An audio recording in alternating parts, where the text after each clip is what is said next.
Hello दोस्तों, आपका स्वागत है एक और बार बॉस इन स्कूल मानो के नए चैप्टर्स में। और आप थैंक यू, आपने 23 सब्सक्राइबर करवाए मेरे, इसके लिए थैंक यू।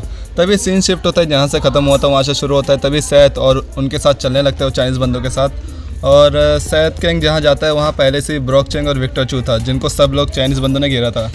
तभी वहाँ आता है उनका बॉस और बोलता है, क्या यही लोग हैं? तभी बॉस सैथ कैंग कहता है, तू कौन है बे? तभी बॉस कहता है, ट्रांसलेटर बाहर आ। तभी वहाँ एक चश्मा वाला बंदा आता है और ये सारे चश्मे से अलग ही लेवल पर रहते हैं। वो कहता है, ये मेरा ट्रांसलेटर है और जो भी ये बोलेंगे कोरियंस वो ये ट्रांसलेट करेगा। बॉस कहता है, मतलब ये भी करेगा, चाइनीज़ भी ट्रांसलेट करेगा और कोरियन भी।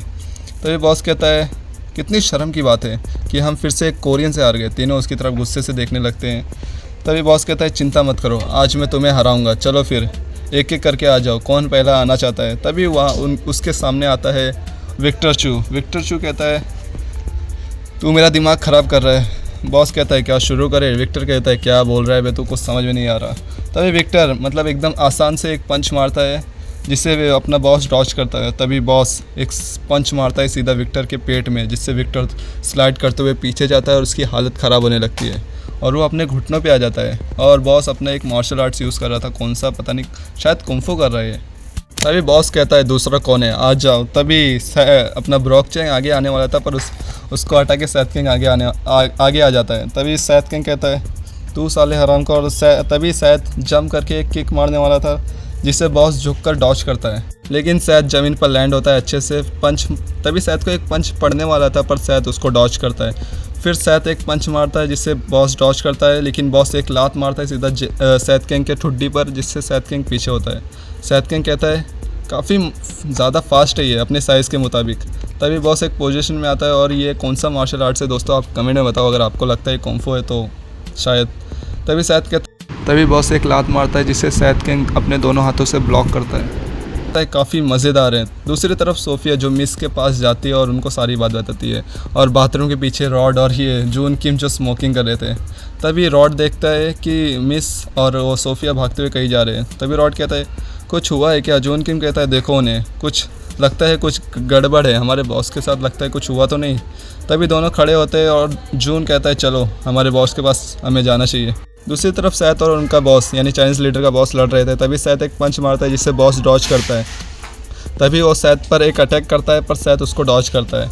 फिर बॉस एक पंच मारता है जिससे सैथ डॉच करता है और सैथ एक किक मारता है जिससे बॉस डॉच करता है। यानी ये इधर डॉचिंग ही चल रही है भाई, दोनों की रिफ्लेक्सेस इतनी तेज़ है कि दोनों एक दूसरे के पंच डॉच कर रहे हैं। ये फाइट देखकर सबकी फट जाती है, इवन तो चाइनीज़ बंदों की फट रही थी ये फाइट देख के। और ब्रॉक चेंग तो शॉक ही था क्योंकि सैथ और ये दोनों टक्कर की फाइट कर रहे हैं। तभी सैथ एक पंच मारता है जिसे बॉस फिर डॉच करता है और एक उल्टा पंच मारता है सीधा सैथ किंग के मुंह पर, जिसे सैथ ने ब्लॉक कर लिया था यानी पकड़ लिया था। और सैथ कहता है, हो गया तेरा, अब मेरी बारी करूँ। दूसरी तरफ रॉड और जून किम पहले से फाइट देख रहे थे। तभी जून किम कहता है, क्या फ़ाइट चल रही है? रॉड कहता है, हाँ काफ़ी स्ट्रॉन्ग है। जून किम कहता है, ये सच में स्टूडेंट है ना हमारे बॉस, ये इतने काफ़ी ज़्यादा स्ट्रॉन्ग कैसे हैं? रॉड कहता है, उसने पीटर को लगभग पहले हरा चुका था। जून किम कहता है, क्या? रॉड कहता है, हाँ लगभग 2 साल पहले। तभी सीन बॉस और सैथ किंग की फ़ाइट पर आता है। तभी बॉस कहता है, तू छोटे हरामजादे, और अपना हाथ छुड़ा लेता है सैथ किंग के पकड़ से और एक पंच मारने वाला था पर सैथ स्पीड से उस पंच को डॉच करके बॉस के पेट में एक पंच मारता है जिससे बॉस की हालत ख़राब होने लगती है। तभी सैथ उसका कॉलर पकड़ के उसके सर पे मतलब उसके फेस पर हेडबट मारता है जिससे बॉस पीछे होता है। इससे शायद बॉस की हालत ख़राब होने लगती है बॉस। तभी सैथ एक पंच मारने वाला था पर तभी उसके फेस के सामने एक किक आता है जिसे सैथ एंड मोमेंट पर डॉच करता है। सैथ कहता है, अब तू कौन है बे?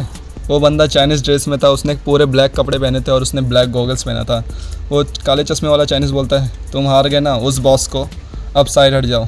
तभी वो बॉस चिल्ला के कहता है, नहीं अभी मैं नहीं हारा हूँ। वो बंदा कहता है, काले चश्मे वाला, तुम्हें और चोट लग जाएगी और अगर तुम्हें चोट लगी तो मैं मुसीबत में पड़ जाऊँगा, तो हट जाओ। इसीलिए बॉस कहता है, चुप रहो, मैं कोरियन से नहीं हार सकता। तभी एक पंच आता है जो सैथ किंग मारता है और कहता है, मैंने पूछा ना तुमसे, आखिर तुम लोग हो कौन? लेकिन वो काले चश्मे वाला बंदा साइड हट जाता है और वो सैथ का पंच सीधा बॉस के मुंह पर लगता है जिससे बॉस ज़मीन में चिपक जाता है। तभी सैथ एक और पंच मारने वाला होता है, लेकिन वो चाइनीज़ मतलब सैथ किंग का हाथ पकड़ लेता है और कहता है, बस कर, तेरा हो गया ना अब। तभी वहाँ आते हैं रॉड और जून किम जो काफ़ी ज़्यादा सीरियस लग रहे थे और कहते हैं, रुक जाओ। और तभी रॉड अपने कोट से स्टिक निकालता है और जून किम जो वेपन निकालता है जो उसने हाथ में कैरी किया था। अब वो काले चश्मे वाला चाइनीज़ कहता है आखिर तुम लोग हो कौन? सैद किंग, जून किम और रॉड किंग तीनों एक साथ खड़े थे। तभी सैद किंग कहता है अरे तुम लोगों को लगता है कि मैं इस चाइनीज़ बंदे से हार रहा हूँ? रॉड और जून किम कहते हैं क्या? तभी अपना सैद किंग एक पंच मारने के लिए आगे आता है और एक पंच मारता है सीधा काले चश्मे वाले के मुंह पर, लेकिन वो बंदा डॉज करता है उसको। लेकिन सैद उसकी चोटी पकड़ के उसको पीछे खींचता है और एक पंच मारता है उसके मुंह पर, जिससे वो बंदा खून थूकते हुए पीछे गिरता है। लेकिन तभी सीन शिफ्ट होता है और सैद किंग और उसके अंकल दोनों खड़े थे, यानी ये लोग ट्रिप से आ चुके हैं और अभी डायरेक्ट कंपनी में आ गए ये लोग। तभी अंकल कहता है मैंने सोचा कि तुम लोग ट्रिप पर गए हो तो उधर कोई लड़ाई झगड़ा नहीं होगा, लेकिन सैद किंग जो चुप था, अंकल कहता है उन दोनों की तरफ देखता है, जून और रॉड किंग की तरफ, और कहता है मैंने तुम लोगों को कहा था ना कि तुम बॉस पर नज़र रखोगे। वो दोनों कहते हैं सॉरी सर। पीटर कहता है इतने लोगों में से तुम्हें खाली उन्हीं बंदों से लड़ना था, यानी चाइनीज़ बंदों से।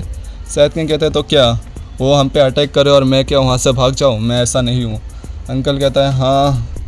तभी वो दोनों को थैंक यू कहता है, मतलब रॉड और जून किम को, कि वो लोग फ़ाइट रोक दिए। तभी हॉस्पिटल का सीन दिखाया जाता है जहाँ जो यून उन दोनों के सामने था और कहता है मैं आपकी क्या सेवा कर सकता हूँ? चाइनीज़ बॉस कहता है जिसके फेस पर बैंडेज लगा था, सैद किंग ने इसके मुंह पर अपना सर मारा था जिससे इसके बंदे के मुंह से खून निकलने लगा था। तभी वो कहता है मैं तुम लोगों को कभी माफ़ नहीं करूँगा। जो यून को देख के कहता है। तभी दूसरा चाइनीज़ जो काले चश्मे वाला वो कहता है मैं तुम्हें नहीं छोड़ूंगा सनशाइन ग्रुप। जोइन कहता है जिसके पसीने निकल रहे थे उसके सामने, और कहता है अब मैं क्या करूँ यहाँ, पीटर ने मुझे कहाँ फंसा दिया, मतलब पीटर किंग सैद किंग का अंकल। तभी योंजिन हाई स्कूल का सीन दिखाया जाता है जहाँ सैद अकेला बैठा था पूरे स्कूल में, क्योंकि अभी क्लास का टाइम हुआ नहीं था। दूसरी तरफ बॉक्सिंग जिम में जहाँ ब्रॉक चिंग जो प्रैक्टिस कर रहा था, ऑब्वियसली उसको स्ट्रांग बनना है, उसका एक ही मकसद है कि वो सैद किंग को हराना चाहता है। और दूसरी तरफ विक्टर, जिसे पछतावा हो रहा था कि वो एक ही पंच में उस चाइनीज़ बॉस से हार गया था। वो अपनी पुरानी फ़ाइट याद करता है बॉस से, जहाँ वो हार गया था और घुटनों पे आ गया था, और इसी वजह से विक्टर प्रैक्टिस करने लगता है। तभी क्लासरूम का सीन दिखाया जाता है जहाँ सारे बच्चे आ चुके थे। टीचर कहते हैं हमारे यहाँ एक और स्टूडेंट ट्रांसफ़र हुआ है, और बच्चे कहते हैं क्या फिर से? तभी टीचर कहती है मन में आखिर सारे ट्रांसफ़र स्टूडेंट्स हमारे क्लास में क्यों ट्रांसफ़र होते हैं? तभी टीचर कहती है अंदर आ जाओ तुम। तभी अंदर आती है एक लड़की जिसने जापान की ड्रेस पहनी थी। टीचर कहती है ये स्टूडेंट जापान की है तो अच्छे से रहना, और ये लड़की अपने बाल उड़ाती है और लड़कों के दिल में खलबली मच जाती है इसको देखकर, सबके दिल में घंटी बजने लगती है। तभी वो लड़की कहती है हाय मेरा नाम अकीरा है, और अकीरा सैद किंग की तरफ देखने लगती है और सैद किंग भी अकीरा की तरफ देखने लगता है, यानी अब ये आ चुकी है स्कूल में, यानी कुछ ना कुछ होने वाला है।